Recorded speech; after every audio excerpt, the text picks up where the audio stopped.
Dear followers, welcome to this video. Let's see all you need to know to start using the newest Camtasia Studio 9 for the first time.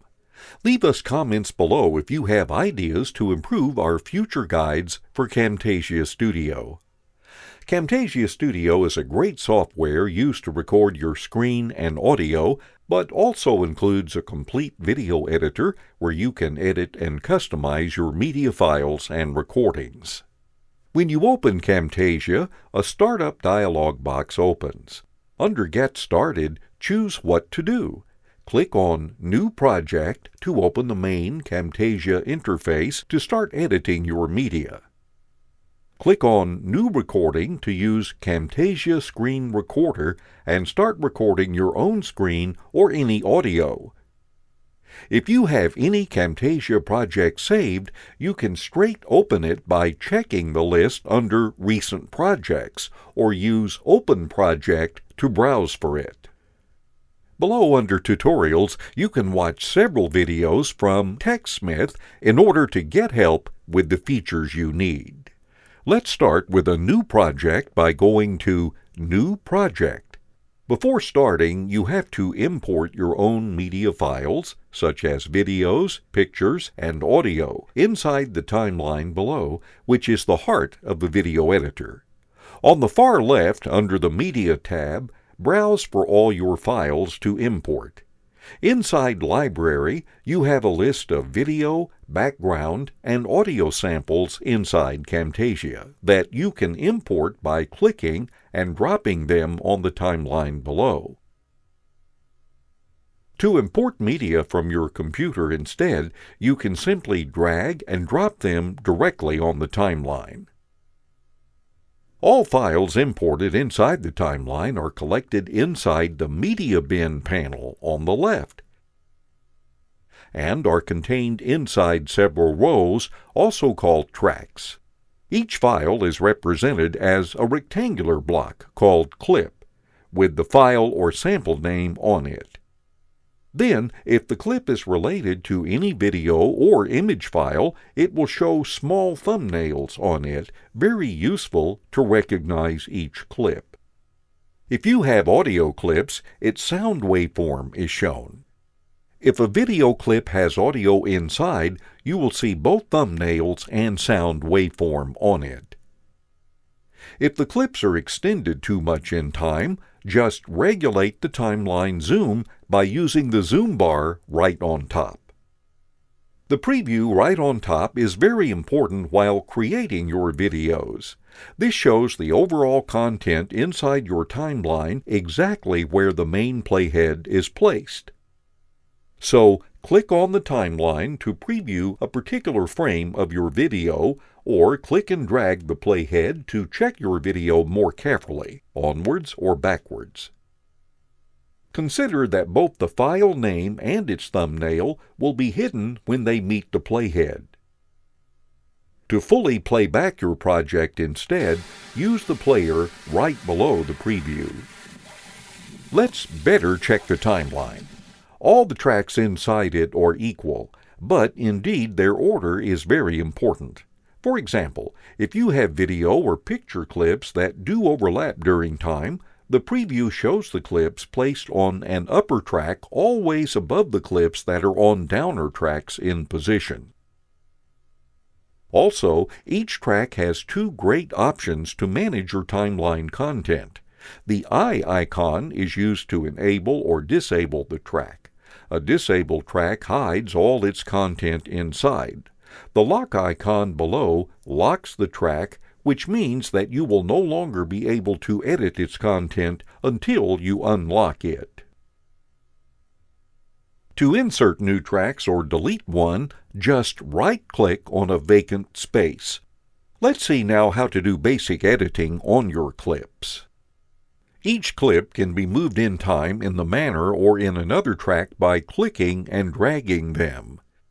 In case of video clips with audio, you will move both video frames and audio as they are a unique clip. But if you need to manage them separately, just right-click on the clip and go to Separate Audio and Video. To stretch or shorten the clip in time, just drag from its edges.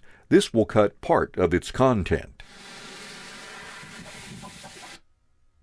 To cut, copy, or delete a clip, right-click on it.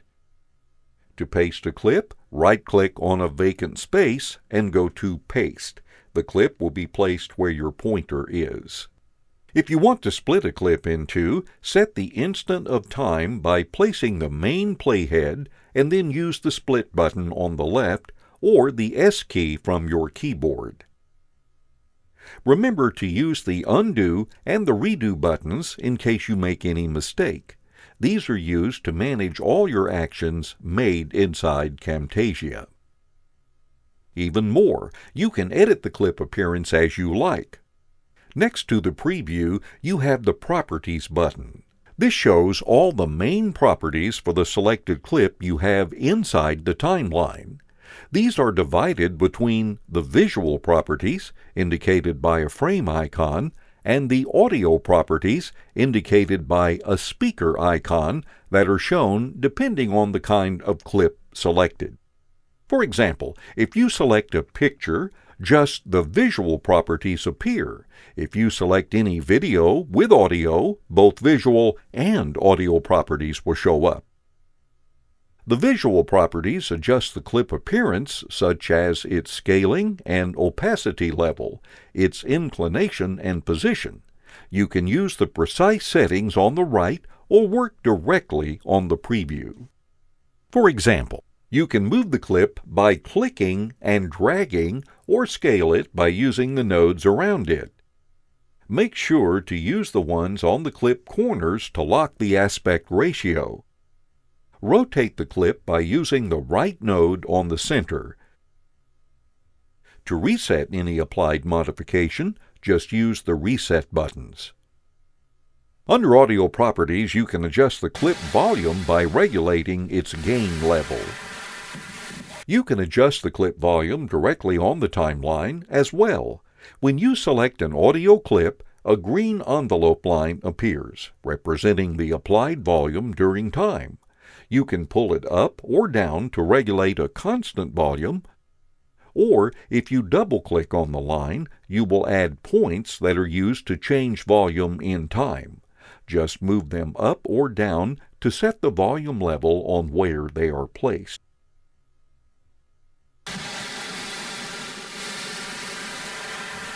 Or right-click on them and go to Delete to delete them.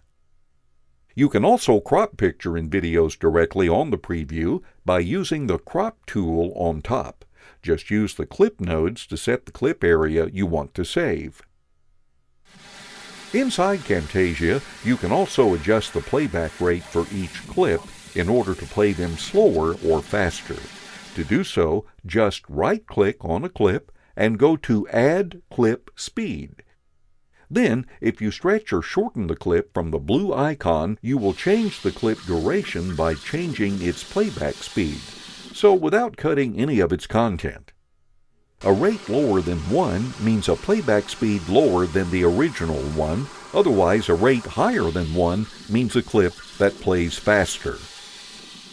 On the left, under the Media tab, you have other amazing features inside Camtasia that we won't see in this beginner tutorial.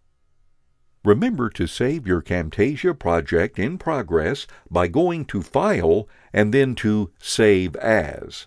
This saves all your status inside your timeline, including all the settings applied on each clip. But to obtain the final video to play and upload, you have to render it by going to the Share button on the right.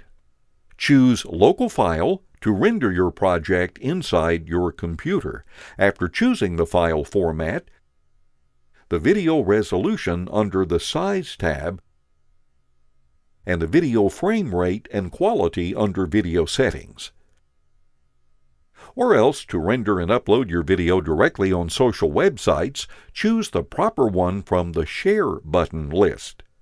Camtasia Studio is also used to make recordings from your screen, webcam, or audio. To start recording, click on New Recording on the Startup dialog box or on Record on the main editor. These open Camtasia Screen Recorder that appears as a small dialog box with all the main recording settings inside. Under Select Area, choose Full Screen to record your whole computer screen, adapting the video size to the screen size as it is. Or else, click on Custom to personalize the recording area by checking the overall resolution under Dimension, where you can eventually lock or unlock the aspect ratio. Under Recorded Inputs, click on Camera to enable or disable your webcam. If enabled, Camtasia will record both your screen and your webcam.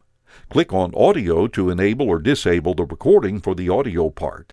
Also, if you click next to the audio button, you can choose whether to record or not the system audio and the audio coming from your microphone each. More on the right, regulate the volume to be applied to the audio. You can adjust other important settings going to Tools and then to Options. Let's see the most important ones. Under the General tab, you can choose whether to record a AVI or a TREC video file. The AVI file is a video that you can straight playback or upload online, but does not let you record both screen and webcam at the same time. To do so, you need a TREC file.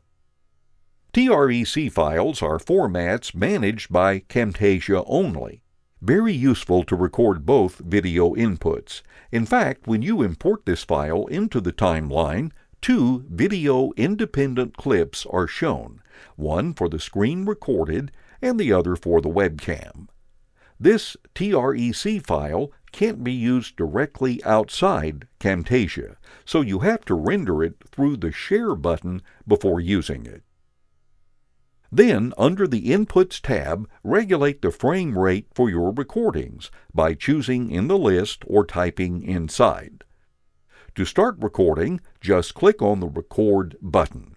After a short countdown, Camtasia will hide on the taskbar. When you open it, you can use its interface to delete, pause, resume, or stop the recording to save it. The recording done will be added inside the Media Bin panel, ready to be imported inside the timeline. If you don't know where recordings are saved, just right-click on these, go to Open File Location. Thanks for watching this video. Check out our channel for more amazing and free video tutorials.